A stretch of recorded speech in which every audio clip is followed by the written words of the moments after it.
चूंकि सब छोटे छोटे बच्चे भी बैठे हैं। कौन सी कक्षा में हो आप लोग? 6 से 10 तक। तो बाकी सब साधर्मियों के लिए तो कुछ उपयोगी अपन चर्चा जो करेंगे सो करेंगे ही, लेकिन उसके साथ में आप सब लोगों के प्रयोजन से और आपको ध्यान में रखते हुए भी कोई ऐसा विषय लिया जाए जो सब सांगोपांग रूप से आसान तो हो ही, लेकिन साथ में जन शासन की गंभीरता को भी लिया हुआ हो। इसलिए हमें बहुत सकल ज्ञायक तदपि की आपकी शुरुआत में ही होगी, है ना। यदि मूल जो अपन यहाँ से छंद बोलेंगे आप पढ़ सकते हैं। जैसे मैं ये मान के चलता कि आप सब लोगों को याद होगी है। अब कई जो अभ्यासी और स्वाध्यायी जन हैं उन्हें ऐसा लग सकता है कि ये क्या है, इसमें ऐसी क्या बात है ना। हमें तो समय सार प्रवचन सार सुनने की आदत है, तो वो ही सब विषय होना चाहिए। लेकिन हमारी आत्म भावना को भी जागृत करने के लिए एक देव के सामने खड़ा हुआ भक्त कैसी हुंकार भरता है और साथ ही साथ देव के आप्त के वास्तविक स्वरूप को और आप्त के वास्तविक प्रयोजन को, दोनों को ही अपनी स्तुति में शामिल करता है। तो ऐसे उस भक्त की भक्ति को हमें समझना चाहिए, और जब हम उस भक्ति को सही मायने में समझेंगे तो अग्रहित मिथ्यात्व पर तो यहाँ पर चोट है ही, लेकिन भक्ति के सही स्वरूप को समझकर ग्रहित मिथ्यात्व की जो विभिन्न धाराएं आज बह रही हैं भगवान के नाम पर, कि भगवान का प्रयोजन क्या है, कि कोई बीमारी दूर कर दें, या फिर भगवान का प्रयोजन हमारा व्यवसाय अच्छा चला दें, है ना। और अनेक अनेक प्रयोजन से कोई पूजा करे, शांति धारा करे, अभिषेक करे, विधान करे। तो एक बार हमें इस प्रयोजन को भी अपने भीतर बैठकर चेक करना चाहिए कि भगवान आखिर हैं किस लिए, क्या उनका मंतव्य है, क्या यदि भगवान तुम्हें दिख रहे हैं, यदि उनका दर्शन कर रहे हो, तो अपने आप से प्रश्न करो कि हम दर्शन क्यों कर रहे हैं। और यदि हम उसका उत्तर नहीं खोज पा रहे तो हमें फिर दौलत राम जी के पास जाना चाहिए। ये किसने लिखी है? ये पंडित दौलत राम जी ने, है ना। अब देखो कई बार क्या है ना, बड़े बड़े विषयों की चर्चा करते हुए छोटे छोटे विषय अचर्चित रह जाते हैं, उनकी चर्चा नहीं हो पाती। और चूंकि चर्चा नहीं हो पाती तो हमें लगता है कि शायद ये सामान्य बात होगी। यदि इन वस्तु दी गई तो ऐसे ही दी गई। आप सब लोग बहुत कुछ बचपन में सीखते हो, और हम सब लोगों ने भी सीखा होगा बहुत कुछ बचपन में, लेकिन बचपन में सीखी हुई हर चीज बचकानी नहीं होती, है ना। वास्तव में तो जो हम बचपन में सीखते हैं उसको ही गहराई से समझने के लिए ये पूरा जीवन मिलता है। तो ऐसे ही ये बचपन में सीखी हुई एक स्तुति है, बचपन में पढ़ी हुई एक स्तुति है।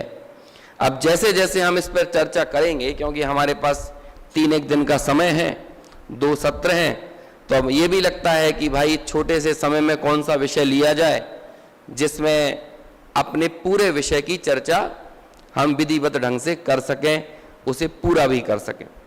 और चूंकि मुझे ऐसी जानकारी मिली थी कि भैया अनेक लोग ऐसे हैं जो कि नवीन स्वाध्यायी हैं, नवीन श्रोता हैं, तो उनके लिए बहुत गहरी गंभीर बातें करो तो उन्हें अंदर में झपती नहीं है।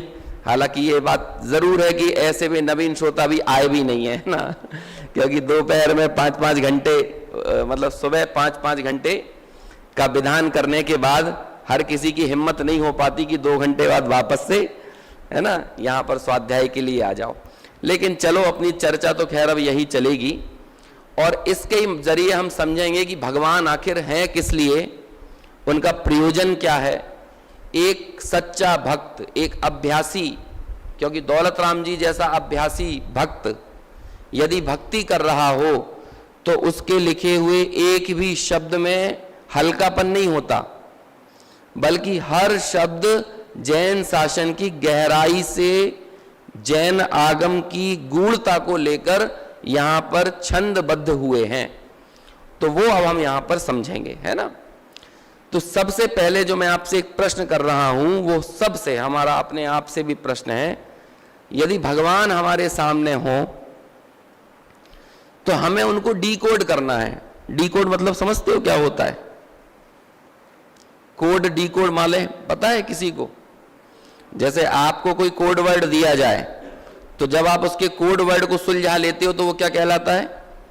डीकोड। जैसे मैं आपसे कोई पहेली पूछूं तो आप उस पहेली का उत्तर दे दोगे तो वो क्या कहलाएगा? डीकोडिंग कहलाएगी, है ना। तो ऐसे ही भगवान हमारे सामने है, तो भगवान को डीकोड करना है, क्योंकि हमें कुछ लाभ तो होना चाहिए ना भगवान से। दुनिया भर में सबके अपने अपने भगवान हैं, लेकिन उनके भगवान किस लिए हैं जरा पूछो। यदि कोई दूसरा धर्मावलंबी व्यक्ति अपने भगवान की पूजा कर रहा है तो किस लिए कर रहा है, और हमें भी अपने आप से पूछना है कि हम कर रहे हैं तो किस लिए कर रहे हैं। समझ में आया? कोई दूसरे ने पूजा की, भक्ति की, विधान किया, या जो जो उनके अनुष्ठान होते हैं अन्य दर्शनों में, उन्होंने वो सब किया, व्रत रखा, पूजा की, काय के लिए किया? उन्हें कहीं ना कहीं ये लगता है कि उनके भगवान उनकी समस्याओं को सुलझा देंगे। और फिर उनसे पूछो तुम्हारी समस्याएं क्या हैं, तो उसका क्या उत्तर होगा? क्या समस्याएं हैं? कि भाई घर में पैसा नहीं है ना, शादी विवाह नहीं हो रहा है, संबंध ठीक नहीं है, आजीविका नहीं है, शरीर में बीमारी है।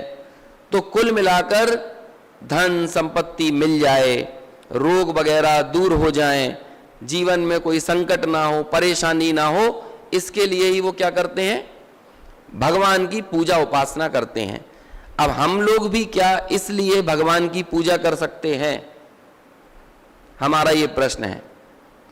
क्या आदिनाथ भगवान हमारी बिगड़ी बना सकते हैं? तो पहले अपने आप से पूछो, अपनी बिगड़ी क्या है? जिन्होंने खुद पैसा छोड़ दिया, क्या वो तुम्हें पैसा दिला सकते हैं? जिन्होंने खुद गृहस्थी छोड़ दी, वो तुम्हारी गृहस्थी को संवार सकते हैं? वो लोग क्या कर सकते हैं? तो पहले हमें यह समझना पड़ेगा कि हमारे भगवान आखिर कर क्या रहे हैं, और यदि हम उनके पास जा रहे हैं तो हमें काहे की प्रेरणा दे रहे हैं। यदि हम ये नहीं समझ पा रहे हैं तो हम चाहे कितनी भी देर पूजा करें, कितना भी लंबा विधान करें, भक्ति करें, लेकिन हम भगवान को डीकोड नहीं कर पा रहे हैं कि वो है किस लिए। क्योंकि वो तो हाथ पे हाथ रखे हैं ना। तो हाथ पे हाथ रखे, नासाग्र दृष्टि वाले, निर्ग्रंथ, शरीर पर किसी भी तरह का वस्त्र, आभरण, आभूषण कुछ भी नहीं है, हाथ में अस्त्र नहीं है, शस्त्र नहीं है ना, बांसुरी नहीं है, मुकुट नहीं है, कुछ भी तो नहीं है, कोई ग्लैमर ही नहीं है भगवान के पास। तो बिना ग्लैमर वाले व्यक्ति के पास कौन जाएगा? और फिर भी हम जा रहे हैं, तो क्यों जा रहे हो? जरा प्रश्न तो करो, क्यों जा रहे हो? क्या मिल रहा है उनसे? भगवान को देख के सबसे पहले आपको क्या याद आता है? क्या याद आता है? उनकी नासाग्र दृष्टि, उनकी अंतर्मुख मुद्रा, ये किस बात को दर्शा रही है? उनके कौन से गुण हैं? देव के 3 गुण कौन कौन से हैं? आप लोगों ने पढ़े होंगे ना, सच्चा देव किसे कहते हैं बताओ। हाँ तो बोलते रहो आप, है ना। आप लोग अपने आप को तो जगाओगे ही, जो और भी किसी को नींद आ रही होगी तो उनको भी आपके शोर से नींद खुल जाएगी। कौन कौन से गुण हैं? वीतरागता, सर्वज्ञता और हितोपदेशिता। अब यहां पर अपने दौलत राम जी इन 3 गुणों में से सबसे पहले सर्वज्ञता नाम का गुण को हाथ में उठाते हैं। हाथ में उठाते हैं मतलब अपनी बुद्धि के धरातल पर लेकर आते हैं और भगवान को ऐसे देखते हैं। अभी आप सब लोग भी कल्पना करना, आपने भी सुबह भगवान को देखा होगा ना, दर्शन किया होगा। अभी आप इस दरवाजे के बाहर ही देखोगे तो बाहुबली भगवान खड़े हुए हैं।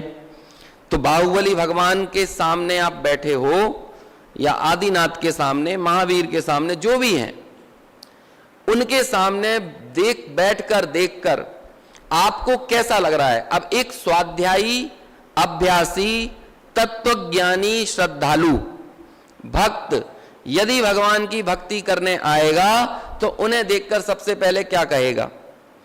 तो उसे उनकी सर्वज्ञता नाम के गुण को वो उठाते हैं और उठाकर वो देखते हैं ऐसे। अभी सर्वज्ञता मैं प्रतीकात्मक तौर पे बात कर रहा हूं, ऐसे सर्वज्ञता को उठाया नहीं जा सकता, है ना। लेकिन उन्होंने उस गुण को उठाकर अपनी बुद्धि में लेकर आए और प्रभु को देखकर ये बोलते हैं, सकल गे ज्ञायक तदपि निजानंद रसलीन। देखो अभी आपके सामने भगवान है, समझ में आया ना? भगवान की छवि को अपने सामने रखना। अब थोड़ी देर को दौलत राम जी को अपने आप से स्थानांतरित कर दो। अब ये पंक्ति किसने लिखी है? दौलत राम जी ने। लेकिन चूंकि हम भगवान को डिकोड नहीं कर पा रहे थे ना उतने अच्छे से, तो भगवान को डिकोड करने का काम किसने किया? दौलत राम जी ने किया। क्योंकि हम तो भगवान के पास जाते थे तो क्या, जैसे कि अभी आप लोग आज सुबह यात्रा पर गए, आप लोग तो नहीं गए होगे, है ना, हमारे बाकी सभी साधर्मी गए थे, तो जगह जगह लोगों ने तुकबंदियां मिला दी हैं। तुकबंदी समझ रहे हैं? कि जैसे भोजन में अन्न का, समझ में आया, धर्म में पुण्य का, और एक और क्या चीजें थी, है ना, ऐसे दो दो तीन तीन चीजें निकाली और कह रहे इनका बड़ा ही महत्व है। तो क्या दौलत राम जी ने भी तुकबंदी मिला मिलाकर ये लिख दिया है? ऐसा नहीं है।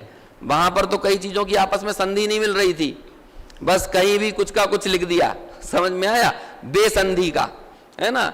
मतलब संसार की चीजों को याद कर करके धर्म की प्रेरणा आप कैसे दे सकते हो? धर्म की प्रेरणा देने के लिए भी कुछ वो चीज याद आना चाहिए जिससे हमें वाकई में मोक्ष मार्ग पर आगे बढ़ने की अंदर से प्रीति पैदा हो। अब आप भजन काय का दे रहे हो? अब कोई कहने लगे मिठाई में रसगुल्ले का, है ना, और फलाने में इसका और ढिकाने में उसका, और फिर उसी उन दो तीन उपमाएं देने के बाद आप एक धर्म की उपमा लगा देते हो कि इसका बड़ा ही महत्व है? ऐसा थोड़ी होता है।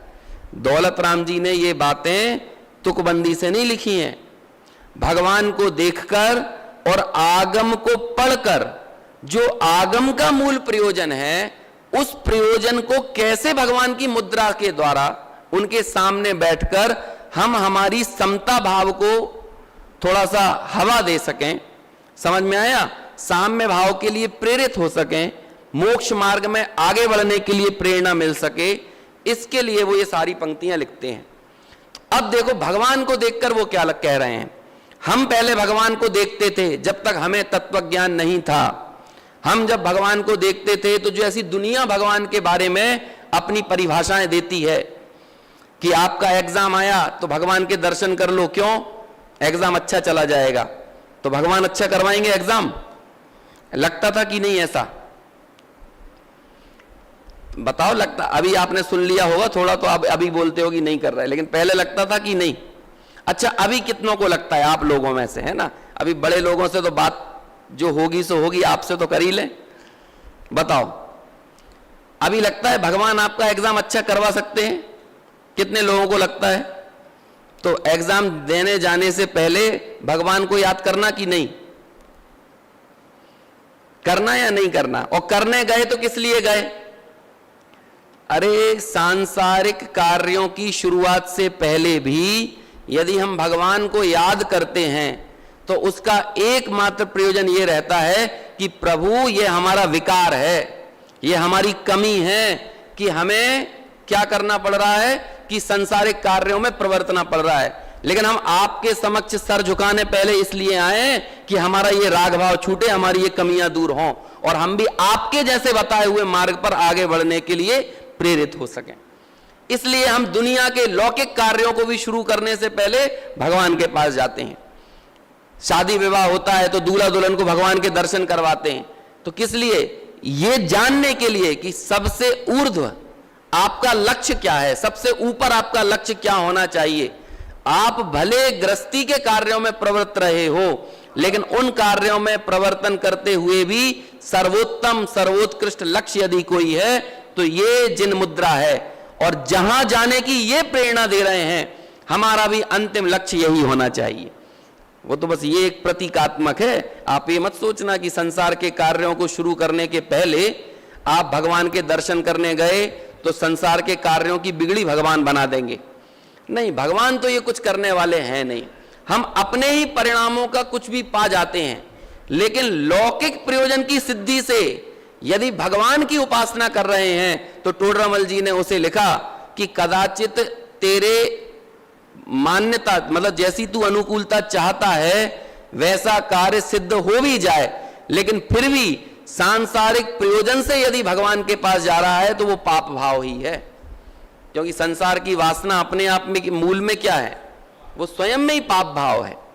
तो अब भगवान को जब हमने देखा तो हमें सबसे पहले क्या दिखाई दिया कि प्रभु सकल गे ज्ञायक तदपि, पढ़ लो इसको पहले पूरी चारों पंक्तियां, मतलब चारों पद अपन पढ़ लेते हैं। सकल गे ज्ञायक तदपि निजानंद रसलीन, सो जिनेन्द्र जयवंत नित अरिरज रहस विहीन। अब देखो कहां से बात शुरू करी है। भगवान के सामने खड़ा हुआ भक्त क्या बोल रहा है? सकल गे ज्ञायक तदपि। गे मतलब क्या होता है? सारी वस्तुएं जो भी जानने योग्य हैं उन सब गेयों के। और गे कौन कौन सी चीजें हैं? कौन सी चीज गे नहीं है? कौन सी चीज गे नहीं है? अरे सभी चीजें गे, संसार की प्रत्येक वस्तु गे है। बोलो किस गुण के कारण जगत की सारी वस्तुएं गे हैं? कौन सा गुण है? प्रमेयत्व गुण। कौन से नंबर का गुण है? तीसरे नंबर का है, पक्का? चौथा है, पक्का? थोड़ी सी तो आप लोगों के साथ साथ सबके लिए बालबोध वगैरह की कक्षा लगना चाहिए। देखो सबसे पहला गुण कौन सा है? अस्तित्व। दूसरा सामान्य गुण है, ये 6 सामान्य गुण। पहला कौन सा है? दूसरा, तीसरा, तीसरा, हाँ, चौथा पक्का, पांचवा और छठवा प्रदेशत्व। छठवा प्रदेशत्व, पांचवा आगरू लगुत और चौथा पक्का है। अभी इतना कंफ्यूजन क्यों है? मैं आपसे 3-4 बार पूछ लूंगा तो आप ऐसा करोगे? तो अच्छा, ये प्रमेयत्व नाम का जो गुण होता है, ये प्रमेयत्व गुण का क्या काम होता है? जिस शक्ति के कारण द्रव्य किसी ना किसी के ज्ञान का विषय अवश्य हो, तो ऐसी जगत में कोई वस्तु है जो किसी के ज्ञान की विषय नहीं हो? 6 द्रव्यों में से सभी द्रव्यों में यह गुण पाया जाता है, तो सभी में प्रमेयत्व गुण हो गया ना। तो ये प्रमेयत्व गुण आपने कैसे सिद्ध किया कि जगत की सभी वस्तुएं किसी ना किसी के ज्ञान की विषय बनती हैं? किसके ज्ञान की विषय बनती हैं? हम सबके तो ज्ञान की विषय नहीं बनती है। किसके ज्ञान की विषय बनती हैं? सर्वज्ञ की। तो जो भगवान के सामने हम खड़े हैं, उन भगवान को देखकर हम क्या बोल रहे हैं? वो जो सर्वज्ञ नाम का गुण है ना, जो बीतरागी, सर्वज्ञ और हितोपदेशी, वो सर्वज्ञता हमें याद आती है भगवान को देखकर। और उसे देखकर हम कहते हैं, हे प्रभु सकल गे ज्ञायक तदपि, आप पूरे लोक और अलोक के ज्ञाता हो, लेकिन फिर भी कर क्या रहे हो? क्या कर रहे हो? आपको दुनिया की चीजें जानने का मजा आ रहा है, या अपने स्वरूप के आनंद में डूबे रहने का ही आप आनंद लूट रहे हो? किसका मजा आ रहा है? अभी हमारे सामने 2-3 टीवी चल जाएं और उसमें हमारे मनपसंद का क्रिकेट मैच आ रहा हो, पिक्चर आ रही हो, तो हमें कैसा लगता है? अरे अभी ये टीवी छोड़ के कहां चले जाएं, अभी ये क्रिकेट मैच छोड़ के कहां स्वाध्याय करने चले जाएं, हैं? अभी हम क्या कहते हैं, इतना अच्छा खाना पीना छोड़ के कहां स्वाध्याय करने चले जाएं। हम तो कितने उलझन में पड़ जाते हैं, और हमारे लिए धर्म मार्ग में आगे बढ़ने के इतने बहाने हैं, और प्रायः वो सारे के सारे बहाने संसार के विषय भोगों से संबंधित हैं।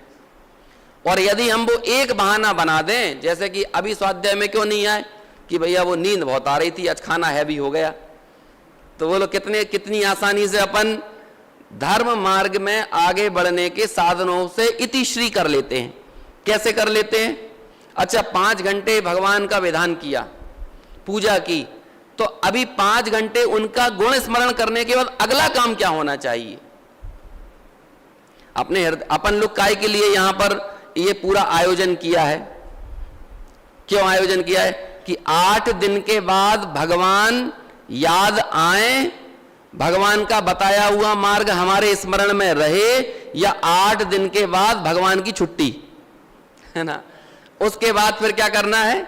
उसके बाद तो जो हमारी जीवन शैली जैसी चल रही थी वो वैसे ही आगे बढ़ते रहना चाहिए। बोलो, सोनागिरी जी क्यों आए? सभी लोग अपने अपने गृह नगर से क्यों आए सोनागिर? वापस गृह नगर जाने के लिए, है ना? पौंडीचेरी से सोनागिरी क्यों आए? कि वापस पौंडीचेरी जाने के लिए। कितना स्पष्ट लक्ष्य है हमारा, वहीं वापस जाना है ना। और तीर्थ काय के लिए है? तीर्थ किसे कहते हैं? तीर्थ की परिभाषा क्या है? जहां से तिरा जाए वो क्या कहलाता है? तीर्थ। लेकिन जहां से वापस अपने ही घर में लौटा जाए, फिर आप तिरे कहां? फिर आपने तीर्थ कहां होकर आए हो? आप तो वापस उसी दुनिया में लौट गए। तो यदि भगवान के समीप जाकर, सिद्धों की भूमि में आकर, तीर्थ पर आकर यदि स्वरूप में आने की प्रेरणा नहीं मिल रही है, मोक्ष मार्ग में आगे बढ़ने की प्रेरणा नहीं मिल रही है, तो हमें फिर क्वेश्चन मार्क लगाना चाहिए कि 8 दिन का आयोजन मोक्ष मार्ग की प्रेरणा का उत्सव था या फिर ये थोड़ी बदली हुई टाइप की पिकनिक थी। है थोड़ी सी चेंज है ना, दुनिया के उससे अलग। तो इसका हमें अपने आप में मूल्यांकन करना है। अब एक मूल्यांकन का अवसर हर दिन मिलता है, हर रोज मिलता है। और क्या मिलता है कि हमारे नजदीक में यदि कहीं जिन मंदिर है और हम हमारे दिन की शुरुआत उस मंदिर में जाकर भगवान के समक्ष खड़े होकर उनकी मुद्रा को देखकर हमारे दिन की शुरुआत करते हैं, तो उस मुद्रा को देखकर सबसे पहली प्रेरणा क्या मिल रही है? और ये हमारा जो हाथ जुड़ा है ना, तो किस लिए जुड़ा है? हम भगवान के सामने कह रहे हैं, हे प्रभु, आप इसलिए जयवंत नहीं हो कि आप पूरा लोकालोक जान रहे हो, तो क्यों हो आप जयवंत?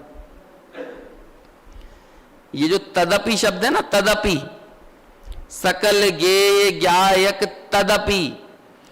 अब जब भी कहीं परंतु लग जाता है, किंतु, इफ, बट, ये बट शब्द लग जाता है ना कभी, तो बट के बाद वाली जो बात होती है वो मजबूत होती है। बट के पहले जो आपने कहा था वो बात हल्की हो जाती है। समझ में आया ना? जैसे कि मेरा ये भोजन करने का बहुत मन है, but I have already eaten so much food, है ना, मैंने पहले ही बहुत सारा खाना खा लिया। तो बाद वाली बात मजबूत हो गई कि नहीं?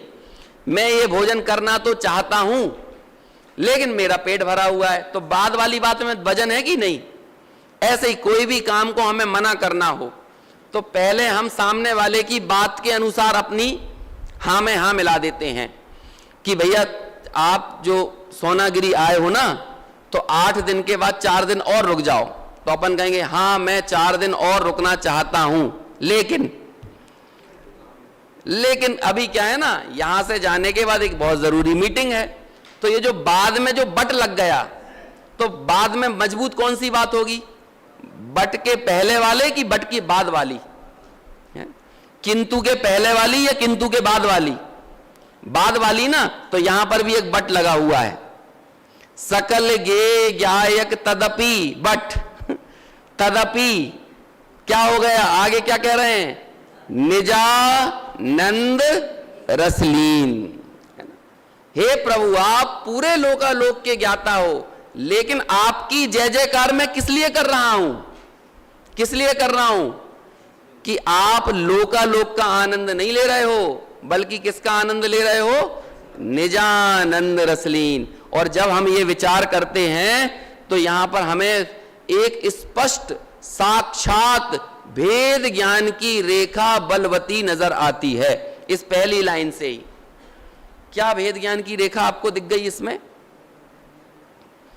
समय सार ग्रंथ में 2 प्रकरण आते हैं, है ना, शुरुआत में ही। एक कहलाता है गेय ज्ञायक संकर दोष। सुना है नाम, जो लोगों ने अभ्यासी होंगे वो बहुत अच्छे से ये जानते हैं, गेय ज्ञायक संकर दोष।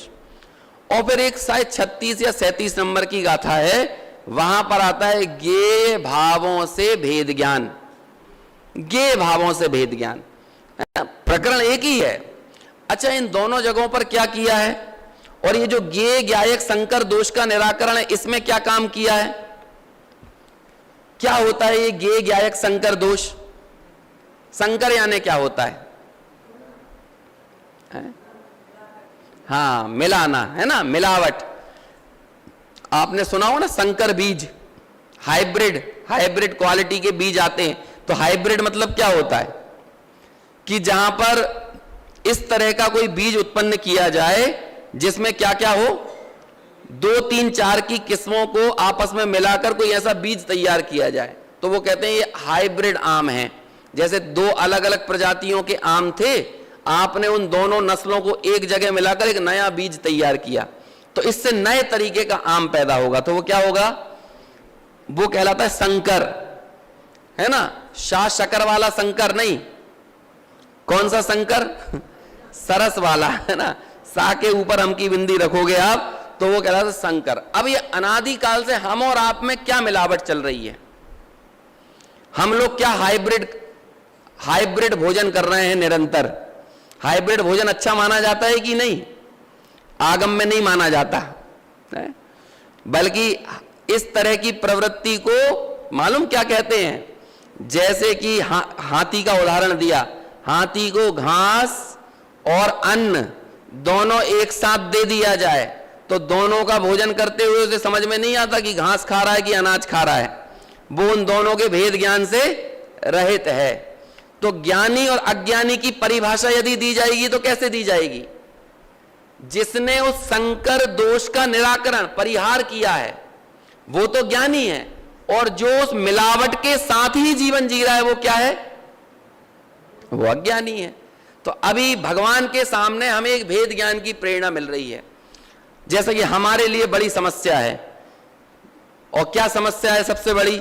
जैसे कि कोई हमसे कहे कि जब मेरे मंदिर जाने का टाइम हो तब मुझे गुस्सा मत दिलाया करो, तो हमें क्या लगता है कि मंदिर जाने के भाव में और गुस्से का कोई प्रसंग हो वो मुझ में आकर मिल गया। हुआ कि नहीं? और ये समस्या होती है कि नहीं? जब भी हम यहां पर बैठे तो हमें ये याद मत दिला दिया करो, हमें वैसा मत करवाया करो, हमें फलाना नहीं किया करो। क्यों दिक्कत हो रही है? ये किसी भी पर भाव से और पर द्रव्य से हमें इतनी समस्या क्यों होती है?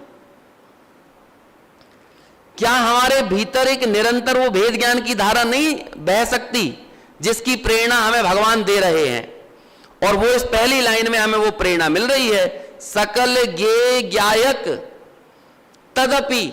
तो बोलो सबसे ज्यादा समस्या किसको होना चाहिए निज आत्मा के आनंद को लूटने में? जिनके ज्ञान में पूरा लोकालोक झलक रहा है, लेकिन इसके बावजूद भी वो लोकालोक का अनुभव नहीं करते बल्कि ज्ञायक का अनुभव करते हैं। तो निरंतर उस अनुभूति में पूरा लोकालोक उनके ज्ञान में झलकने पर भी वो संकर नहीं बनता। संकर मतलब वो मिलावट नहीं होती है, और वो निरंतर उस भेद ज्ञान से भरे हुए रहते हैं। ये प्रेरणा हमें भगवान से मिल रही है कि नहीं? ये हो रहा है भगवान डिकोड। समझ में आया? हमें यदि निरंतर भगवान से विचार तो करो एक बार। हम लोग बिना विचार के बनिए लोग है ना, है? अपनी जाति ऐसी है कि जहां भी घाटे का सौदा हो तो हम वो काम नहीं करते। तो यदि 8 दिन सिद्धों का स्मरण कर रहे हैं तो सिद्धों के स्मरण से सबसे बड़ी प्रेरणा क्या मिल रही है? अरहंतों के दर्शन से कौन सी प्रेरणा मिल रही है? सकल गेय ज्ञायक तदपि निजानंद रसलीन। हे प्रभु, लोकालोक के ज्ञाता होने पर भी जैसे पूरा लोकालोक आपके ज्ञान में नहीं समाता, ऐसे ही इस ज्ञायक के सामने भी विविध प्रकार के इष्ट अनिष्ट प्रसंग आने पर भी वो मेरे ज्ञान का विषय बनने के बावजूद भी ज्ञान में नहीं समा जाते हैं। ज्ञान कभी ज्ञेय नहीं होता और ज्ञेय कभी ज्ञान नहीं होते। ये निरंतर भेद ज्ञान की धारा बह सकती है कि नहीं? समझ में आया? एक बहुत सुंदर गाथा आती है, ऑफ बीट गाथा है वो। ऑफ बीट समझते हैं? समय सार की कई गाथाएं तो बड़ी प्रचलित हैं, लेकिन कुछ गाथाएं हैं तो बड़ी गहरी, लेकिन उनकी उतनी चर्चा नहीं है। तो ऐसी एक गाथा है 37 नंबर की गाथा, है ना।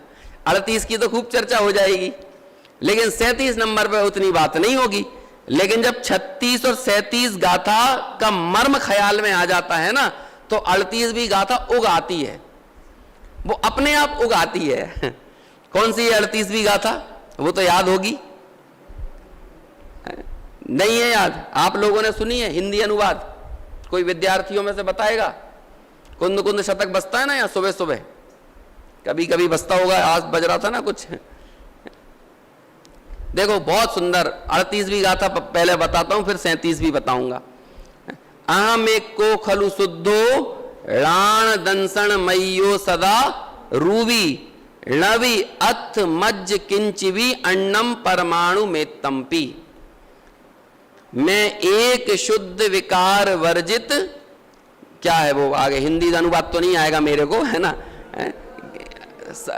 सदा अरूपी ज्ञान दर्शन, हाँ ज्ञान दर्शन पूर्ण हूं, अन्य कुछ परमाणु भी, हाँ मैं जो भी है ना उसका अनुवाद दादा ने लिखा है ना, अब वो प्राकृत जल्दी याद हो जाती है हिंदी से। अन्य पुद्गल का परमाणु मात्र भी मेरा नहीं है, है ना। ऐसा स्वरूप संचेतन में आने के बाद ज्ञानी को वेदन होता है। लेकिन ये वाली गाथा, ये जो स्वरूप संचेतन में आत्मा की अनुभूति, आत्मा का स्वरूप जैसा प्रतिभासित होता है, ये कब प्रतिभासित हुआ? जब 36 नंबर की गाथा ने कहा कि कोई भी भावक के निमित्त से होने वाला विकार यानी भाव्य, वो मेरा स्वरूप नहीं। क्रोध, मान, माया, राग, द्वेष, मोह, ये मेरा स्वरूप नहीं। इस तरह से भावक यानी जो विकारी भाव हैं, पहले उनसे मैंने भेद ज्ञान किया। और फिर अगली गाथा में कहते हैं धर्मादि कुछ मेरे नहीं, मैं एक ज्ञायक भाव हूं। अब ये धर्मादि कुछ मेरे नहीं कहने की क्या जरूरत थी? पुद्गल कुछ मेरा नहीं कह देते तो समझ में आता है, क्योंकि हमारी समस्या पुद्गल है, धर्म और अधर्म तो हमारी बिल्कुल समस्या नहीं है। कौन कर्म क्या होते हैं? पुद्गल। समझ में आया? ये दुनिया भर के संसाधन जो परिग्रह बनता है, धन धान दासी दास कुप्य भांड, ये सब हिरण्य सुवर्ण आदि, ये सब भी पुद्गल है।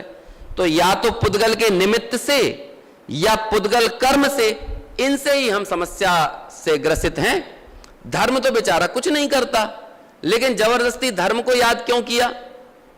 धर्मादि कुछ मेरे नहीं, मैं एक ज्ञायक भाव हूं।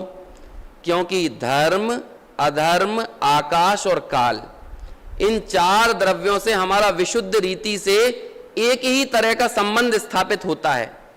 लेकिन वो संबंध के चक्कर में पड़कर कहीं तुम उन ज्ञेयों को भी अपने अंदर प्रविष्ट मत मान लेना, और कहीं वो विकल्प भी तुम्हें स्वरूप संचेतन में दिखने लगा कि मैं धर्म को जानने वाला, मैं धर्म द्रव्य को जानने वाला, मैं आकाश को जानने वाला, तो कहते हैं उस द्रव्य में प्रवृत्त होकर यदि उसे जानने जाओगे तो तुम अपना स्वरूप का संचेतन खो दोगे। इसलिए वहां पर साफ शब्दों में यह कहा कि धर्मादि कुछ मेरे नहीं, मतलब जिनसे मेरा विशुद्ध रीति से सिर्फ ज्ञेय ज्ञायक संबंध है, मुझे वो ज्ञेय भी उसकी तरफ उन्मुख होकर जानने जैसा नहीं है। और जब मैं ऐसा वेदन करता हूं तो मुझे स्वरूप संचेतन में क्या नजर आता है? अहम एक को खलु शुद्धो दंसन राणमय्यो सदा रूवी णवि अथ मज्ज किंचिवी अन्नम परमाणु में तंपी। और ये प्रेरणा हमें कहां से मिल रही है? जब हम भगवान को देखने आए तो उन भगवान को देखते हुए सकल ज्ञेय ज्ञायक तदपि, तो वो सकल ज्ञेय में कौन से ज्ञेय के ज्ञायक नहीं है? किसके ज्ञायक नहीं है? कि सभी के हैं, धर्म के भी हैं, अधर्म के भी हैं, आकाश के भी हैं, काल के भी हैं। हम लोग तो एक समय में एक ज्ञेय को विषय बना पाते हैं, लेकिन वो एक ज्ञेय को विषय बनाते समय हमारा दिमाग इतना भारी हो जाता है कि हम भैया स्वाध्याय करें कि धंधा संभालें, स्वाध्याय करें कि ये अपना बही खाते में जोड़ घटाना देखें, किससे कितनी उधारी चाहिए, किसको कैसा करना है। इतना बड़ा ये आयोजन किया, इसका मैनेजमेंट देखें कि जिनवाणी जो कह रही है उसकी तरफ अपना ध्यान लगाएं। कहते हैं भाई हमें एक छोटा सा गे इतना समस्या से ग्रसित कर देता है, हमें इतनी परेशानियों में भर देता है कि हमें ये खबर ही नहीं रहती कि वो गे कभी इस गायक का हिस्सा नहीं हो सकता है। 3 काल में कभी ऐसा नहीं होने वाला है कि ज्ञान गे बन जाए और गे कभी ज्ञान बन जाए। और इसका साक्षात उद्घोष यदि कहीं हो रहा है तो किनके समक्ष हो रहा है? भगवान के सामने। सकल गे गायक तदपि, ये दौलत राम जी की भक्ति है। आगम से भरा हुआ चित्त जब भगवान के सामने खड़ा होता है तो उनसे भी कैसे अपने प्रयोजन की सिद्धि की जाए, इसका एक बहुत उत्कृष्ट नमूना हमें यहां पर इस स्तुति में देखने को मिलेगा। और आपको लगता होगा यदि इस अकेले इस पद के अंदर, चूंकि हमने इसे इतनी बार पढ़ लिया है कि शायद हमें ये याद तो हो गया होगा लेकिन कभी इसकी गहराई का बोध नहीं हुआ, लेकिन इस पहली लाइन में आप प्रवचन सार का ज्ञान अधिकार रख सकते हो। इस पहली लाइन में आप प्रवचन सार का सुख अधिकार देख सकते हो कि हे प्रभु ज्ञान की स्वतंत्रता क्या है। ज्ञान सबको जान रहा है लेकिन इसके बावजूद भी कोई गे, वो है ना 52 नंबर की गाथा है प्रवचन सार ग्रंथ की, नवी गिण नदीना नवी परिणाम दीना गिण नदी उपजदीणेव अथेसु। ये ज्ञान ना किसी गे से परिणमित होता है, ये ज्ञान ना किसी गे को ग्रहण करता है, ये ज्ञान ना किसी गे से उत्पन्न होता है। तो फिर कैसा रहता है ये ज्ञान? जब गे से परिणमित नहीं हो रहा, गे को ग्रहण नहीं कर रहा, गे से उत्पन्न नहीं हो रहा, तो कैसा है? क्या है इस ज्ञान की स्वतंत्रता? यदि ये गेयों से उत्पन्न होने लग जाए तो ये गे का मोहताज हो जाएगा, और गे का मोहताज होने पर ज्ञान को गे हो जाने का प्रसंग आ जाएगा। फिर ज्ञान की स्वतंत्रता, ज्ञान की स्वाधीनता कहीं नहीं रह जाएगी। ऐसे ही यहां पर सर्वज्ञ भगवान के ज्ञान में पूरा लोकालोक झलक रहा है। लेकिन बताओ लोकालोक है तो सर्वज्ञ का ज्ञान है क्या? लोकालोक का परिणमन स्वतंत्र है और सर्वज्ञ के उनके ज्ञान स्वभाव का परिणमन स्वतंत्र है।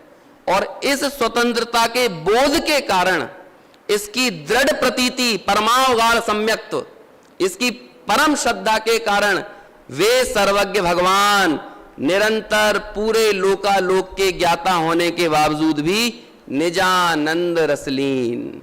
और चूंकि हे प्रभु आप इन सर्व गेयों के गायक होने के बाद भी आत्मा के वेदन का, आत्मानुभव का आनंद निरंतर ले रहे हो, तो मेरा हाथ इसलिए आपके सामने झुकता है। सो क्या लिखा आगे? सो जिनेन्द्र जयवंत नित, और क्या कर रहे हैं वे? अरि रज रहस विहीन। और वे कर्म रूपी शत्रुओं को परास्त करने में यदि समर्थ हुए हैं तो किस कारण? अपने इस ज्ञान भाव की प्रतीति के कारण। अब हम और आपका यदि इन कर्म शत्रुओं से मुक्त होने का मार्ग प्रशस्त होगा तो इसकी कोई दूसरी विधि होगी या यही विधि होगी, इसका हमें विचार करना चाहिए, जिसकी प्रेरणा हमें भगवान दे रहे हैं। अब अपने बारे में ये विचार करो कि 8 दिन का विधान हमें इस गे गायक के संकर दोष से भेद ज्ञान के लिए प्रेरित कर रहा है, या फिर वापस से उन्हीं विषय भोगों में वापस से लौट जाना वही हमारी अंतिम परिणति है। और यदि वापस हम वहीं प्रवृत्त हो गए तो फिर तो 8 दिन का ये जलसा इसका तो जो मूल्यांकन और परिणाम निकलेगा वो सिपर निकलेगा, शून्य निकलेगा। समझ में आया कि नहीं? तो तीर्थ जो तिरने के लिए प्रेरित करे सो तीर्थ है।